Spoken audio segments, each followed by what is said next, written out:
What is going on, ladies and gentlemen? Welcome back to Auto Auction Rebuilds. Today we're back with my 1993 Foxbody Mustang GT convertible.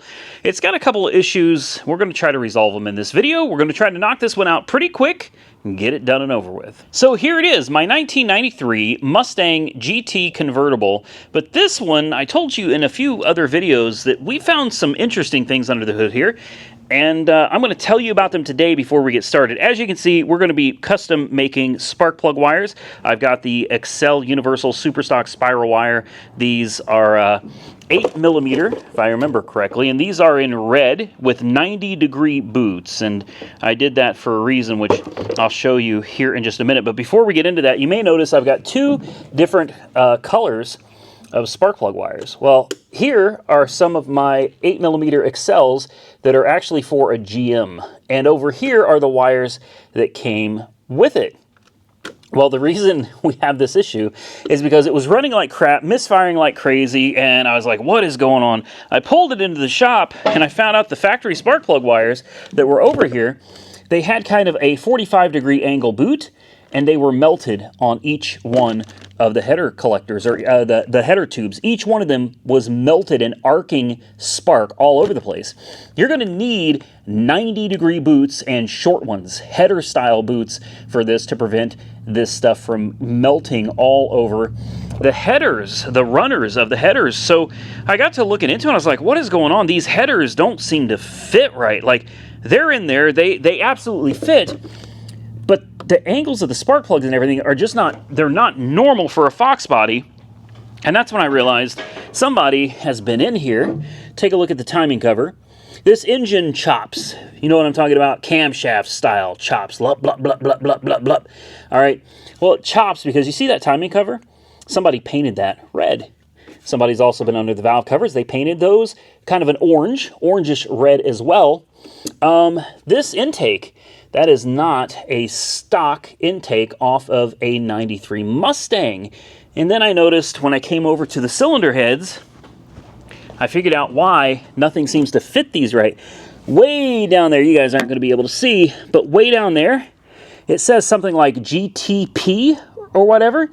And there are some bars on these cylinder heads.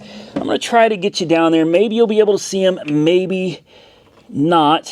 Come on, get down there. I'm going to turn you guys down just a little bit. Do you see the bars? Maybe not. You're looking right at them. It's going to be hard to get you guys on it, but, well, anyway, there are bars that you probably can't see, and there are 4 of them on each cylinder head. What does that mean? Well, a common swap on these are GT40 heads.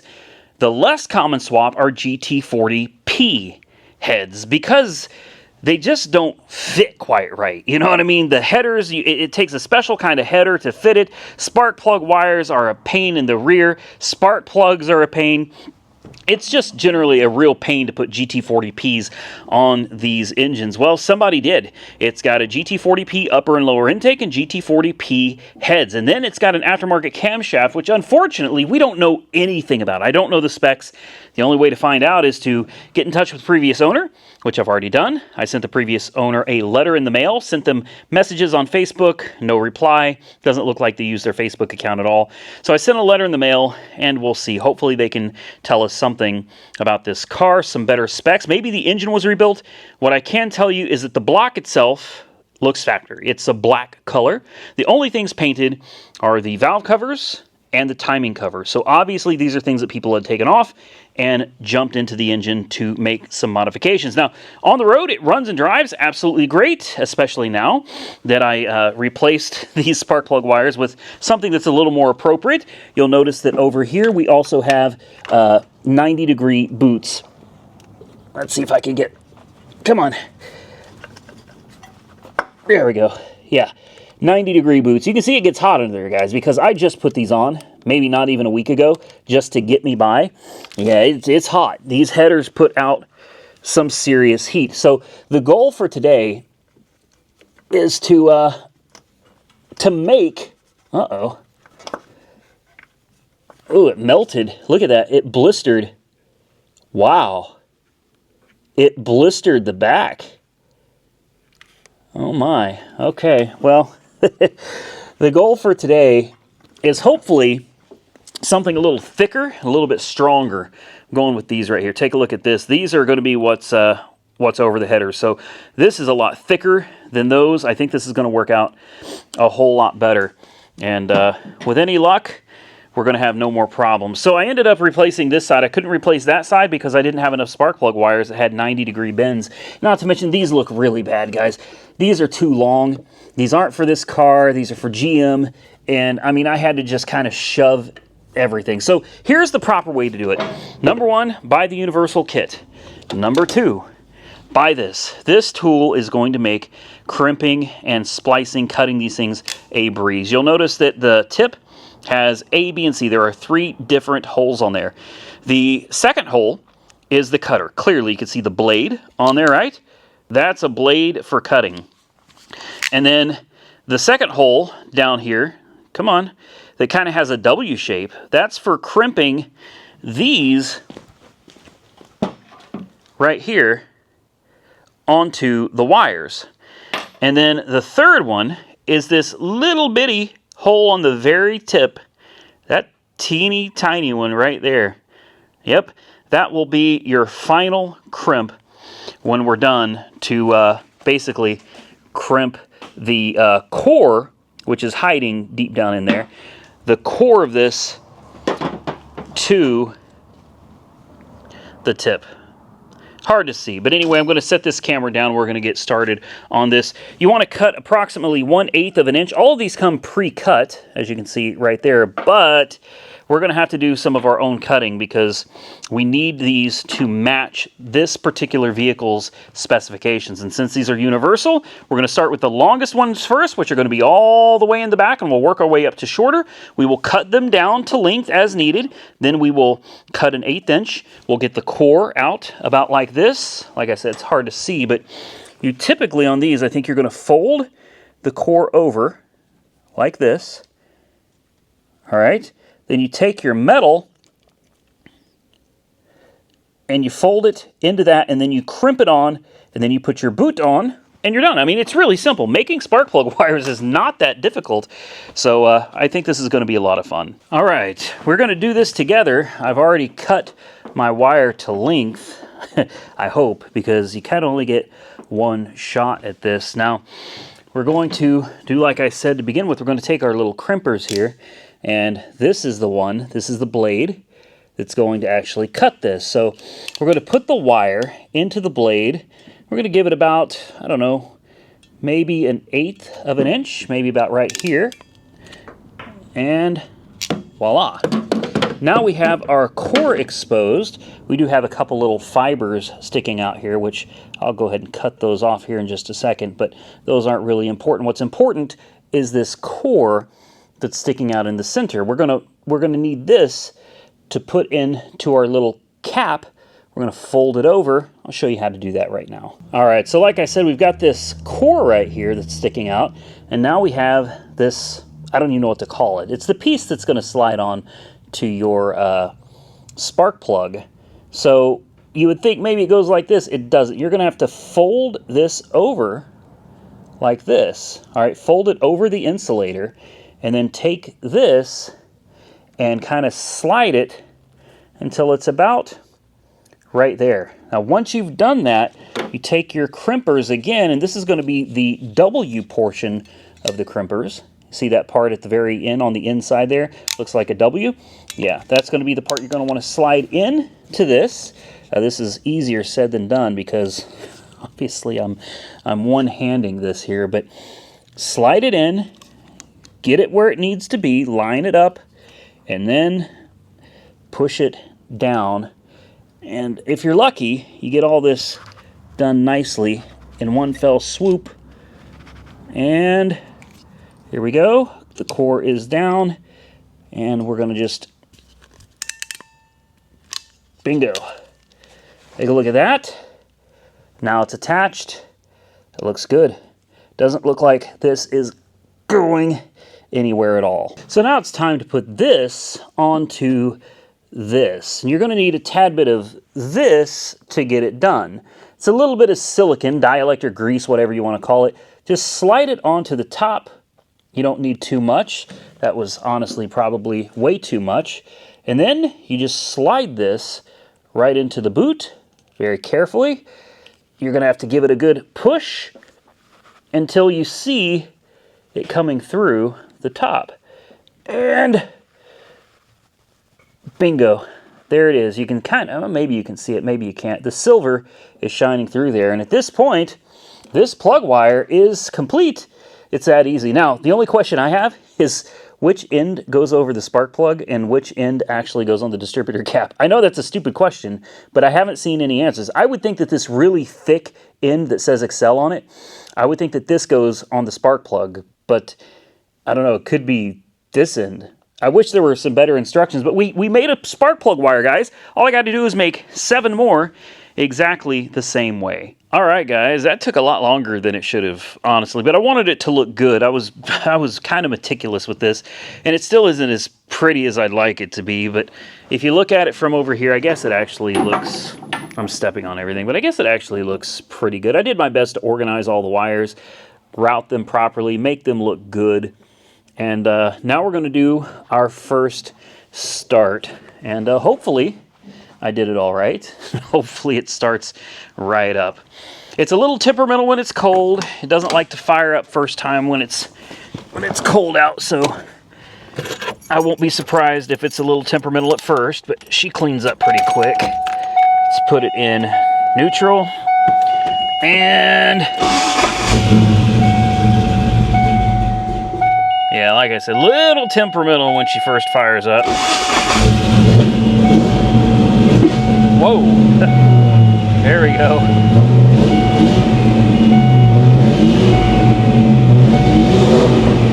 There it is. She should run fine on her own now. And there it is. Oh, you just had to make me into a liar, didn't you?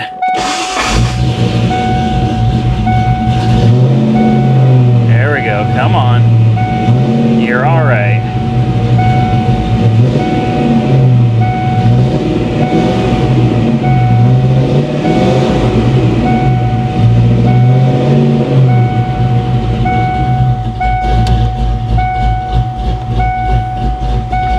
All right. I think it's alive now.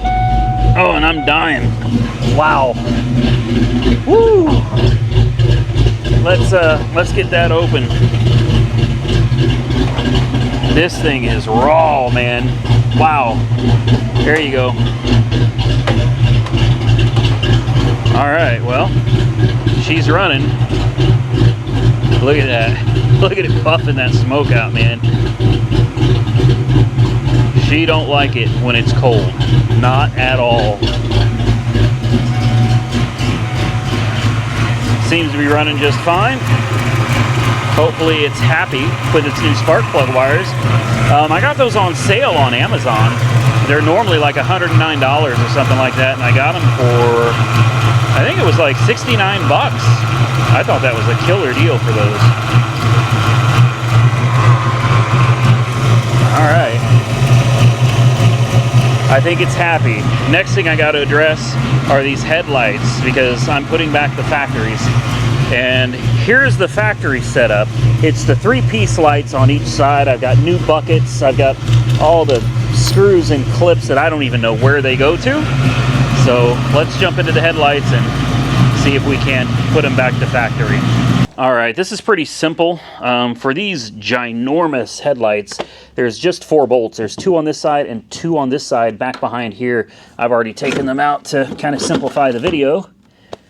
Yeah, so that's it. I guess you just twist the lights out. There's those LEDs. And then, I don't know what's going on this side. Twist these out too.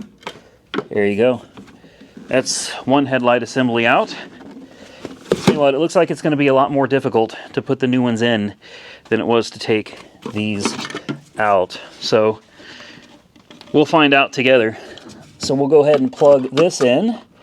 Hopefully it just slides in exactly like the other one came out. Please. Come on. It does not want to. There we go. So this should run right back in here somehow, like this. Get in there. Uh-oh. Uh-oh. Well, I think that's the way it's supposed to go in there. Yeah. That's perfect. Then the headlight goes in, and then the center light goes in. I'm going to be honest with you guys, I ain't quite sure about all this. So this light obviously goes right here, but we're going to run into a problem. I guarantee it's not going to go this. It's not going to go this smoothly. Nothing ever goes this smoothly. There we go. So this would slide in like this. There's 2 of the 3 pieces.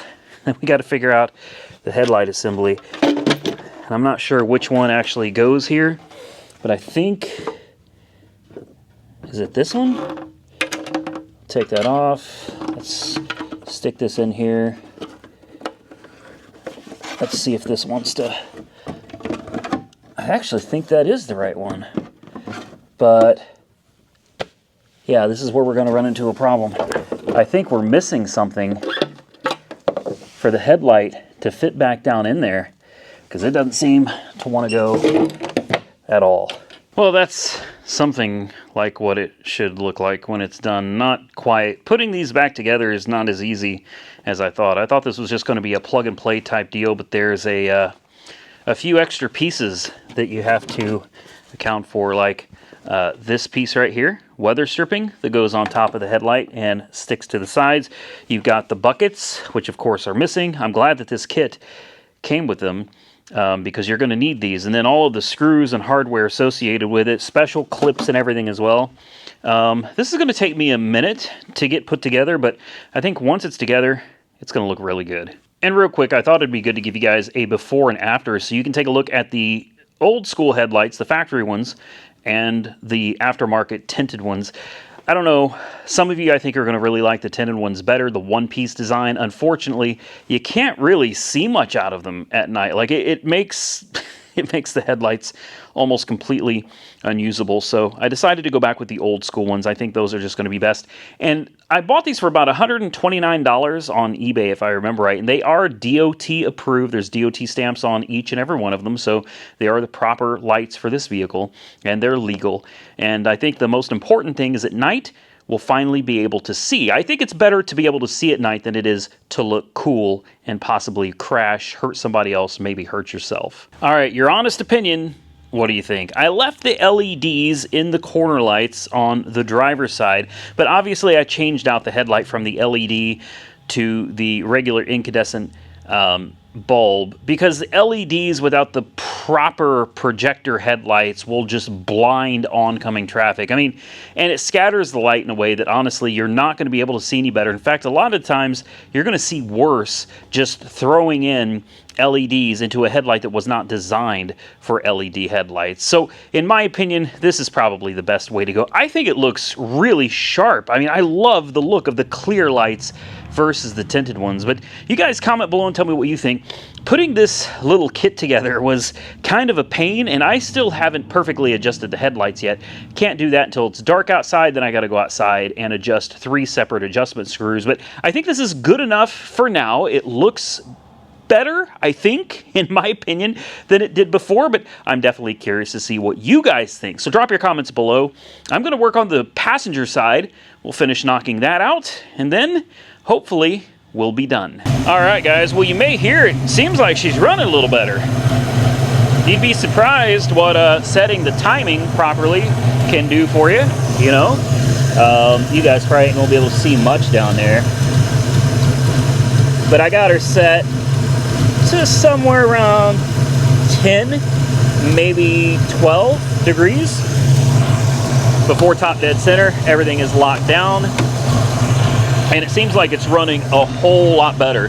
Throttle response, so much better. The timing was at least 15 degrees off. I'm honestly surprised that it was running as good as it was. Take a listen to it. I mean, it's still chopping, but it sounds a lot better. We'll give it a quick rev just to see how the throttle response seems now. It was always good, but it seems all right. We're going to close the hood. I'm going to unhook all this. We're going to take it just for a quick spin. We're going to cross our fingers and hope that the timing is now correct, because she should be a lot happier with properly set timing. All right, moment of truth. Hopefully she's happy. Oh, you know what? It would help if I didn't leave this on the hood.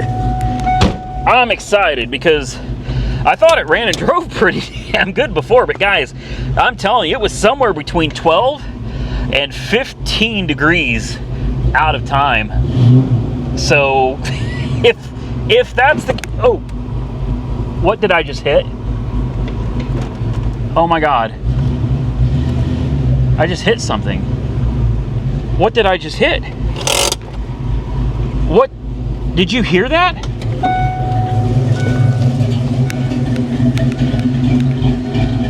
What?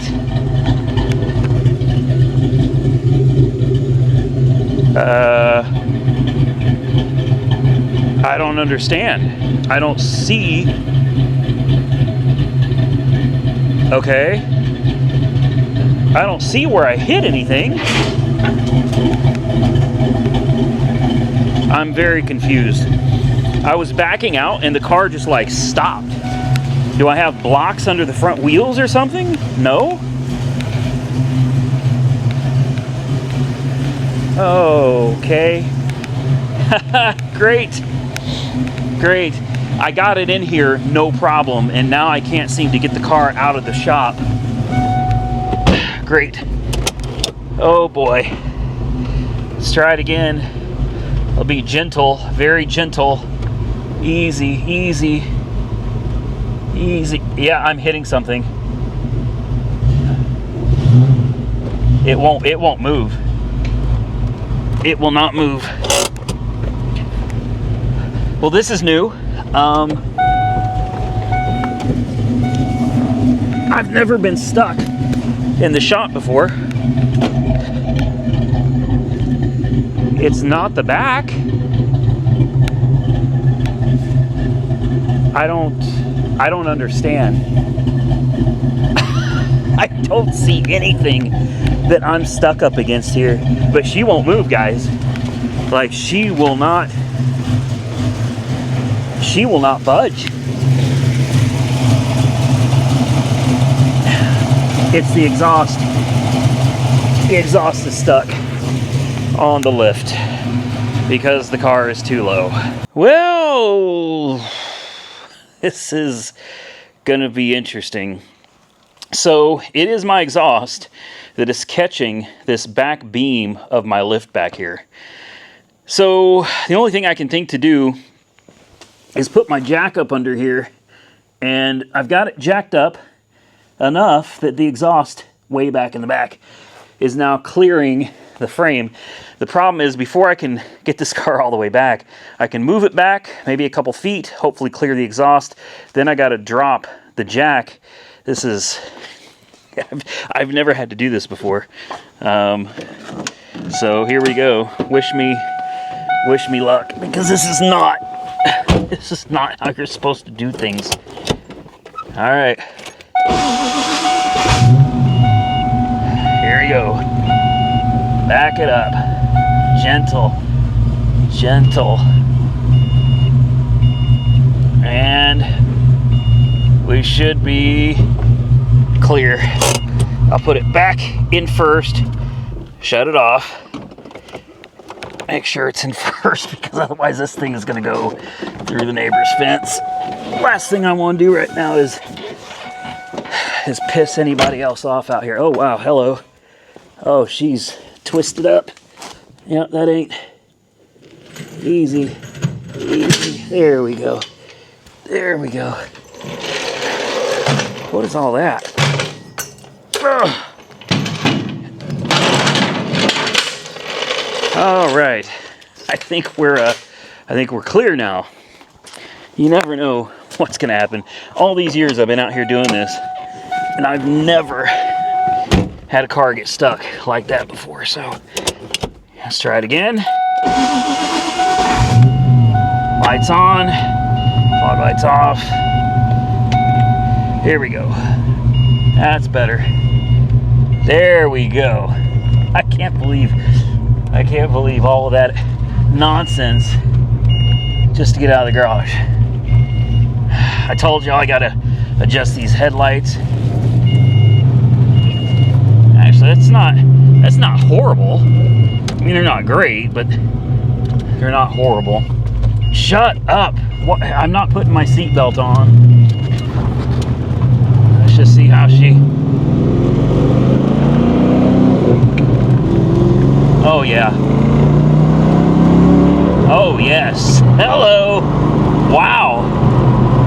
And just so you guys can see, speedometer is off by 10 miles an hour and I'm going less than 50. All right. I'm gonna pull off here.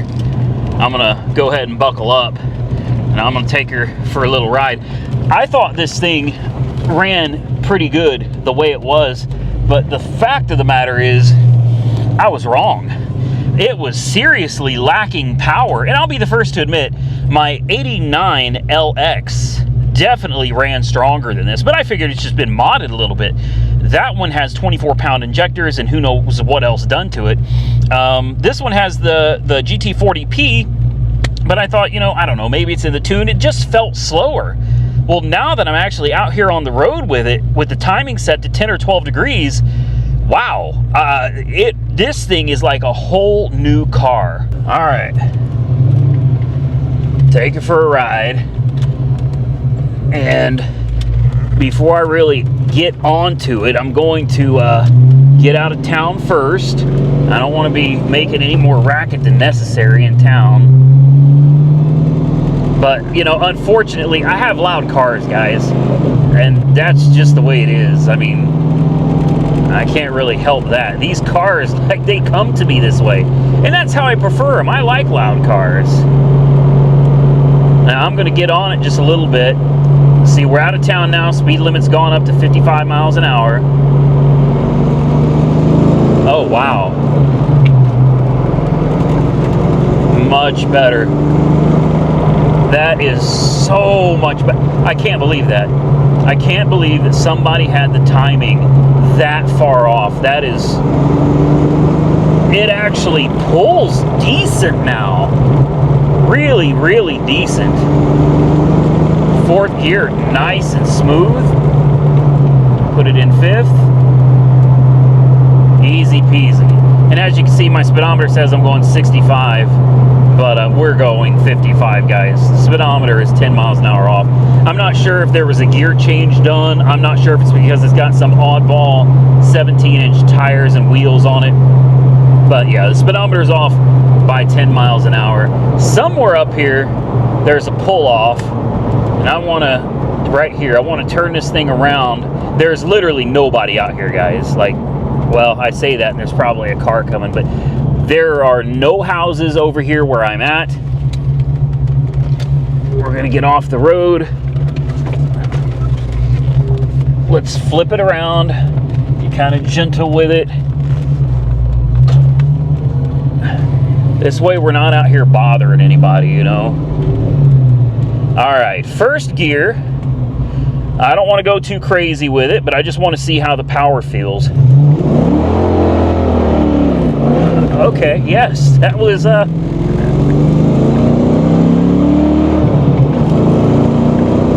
much stronger.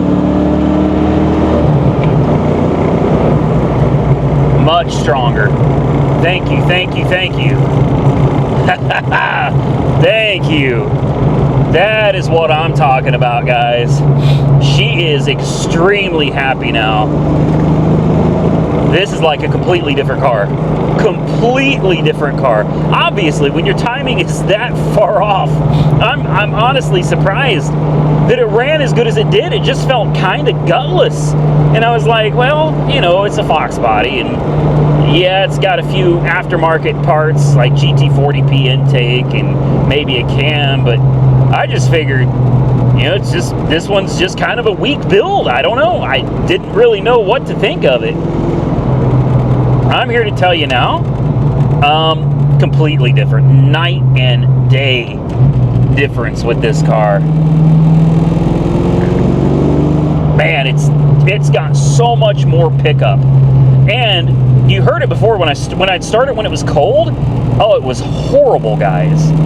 I mean, it was absolutely awful when it was cold. It was hard to get running, and even when you got it running, it would still stumble and kind of backfire a little bit at first until it got good and warmed up, and then you were good to go. Man, this thing's just, she's easy now. By the way, speed limit's 45, and I'm doing 35. Currently, I'm doing 25 because there's 35 miles an hour, and you should be able to see by the street that I'm not doing 35 miles an hour, guys. This is not 35. I'm going 25 because the speedo is 10 miles an hour off. I'm gonna pull this thing back into the yard. I am very happy with this car currently. I do want to adjust those headlights though, but I don't think I'm gonna mess with it tonight, guys. I'm glad that this thing is running as good as it is. We're gonna get out real quick, walk around it so you can hear it running now with the timing set, and I think we're gonna call it a night. All right, let's get out, do a quick walk around. Man, she sounds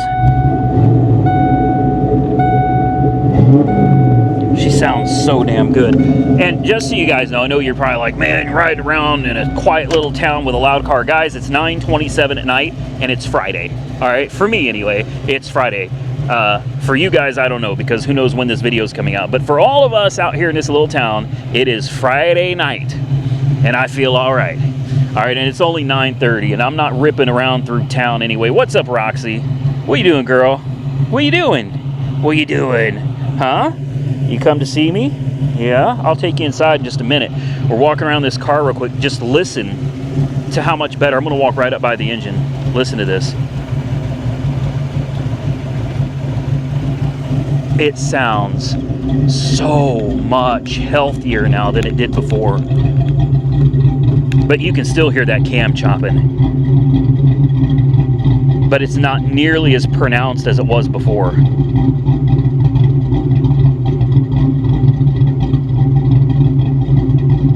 Yeah, guys, I kind of just fell in love with this car all over again, and I didn't mean to. I had myself set to get rid of this. I was ready to sell it because the other one just felt better. Now, well, I don't know. I've got to choose between this one and the other one. I can't keep both Fox bodies. That doesn't make any sense. God, man.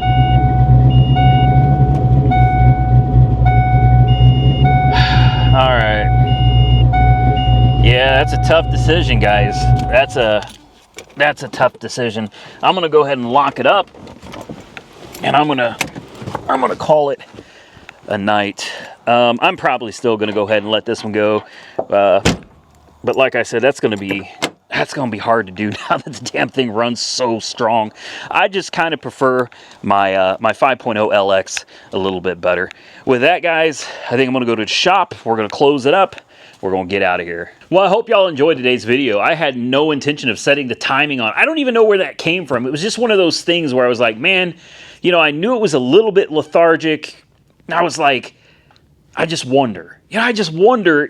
It doesn't hurt to hook it. What's it take? 30 seconds, maybe a little more, 40 seconds to hook up a timing light. We did the new plug wires and everything. Why not check the timing? When I stuck that light on there and I couldn't even see the hash mark, I was like, the hash mark was way down. I was like, oh my God, no. Please tell me. I think somebody thought there's multiple kind of pointers on that on the timing mark indicator. And I think somebody may have gotten confused and set it to another one. That is so far off. It's insane. So I'm happy. I couldn't be happier. Even if I decide to let the car go I'm still happy, because now the next guy or gal that gets it's going to have something that's going to be a lot more fun, and something they're not going to jump in and start messing with it. I have taken care of the things that were causing me the most problems, and now the car runs absolutely phenomenal. Shouldn't have any more problems with plug wires getting burned up next to the headers. Now we got those new custom Excel wires installed. And by the way, I had a lot of fun doing that. I hope you guys enjoyed the plug wire build. I really did enjoy it. It was a lot of fun, a little time consuming, because you got to kind of hook one up to a spark plug, run it up to the distributor, and then figure out where to cut it and then where to crimp everything. But I mean, it was fun doing it myself, putting it all together and knowing that it's done right and it looks good. I think the new headlights look really good as well. A little bit of adjustment on those, and those things will be good to go. If you enjoyed today's video, hit the thumbs up button and let me know. Consider subscribing to the channel if you haven't already subscribed. And until next time, stay safe out there, everybody. I look forward to seeing you all again very soon in the next one.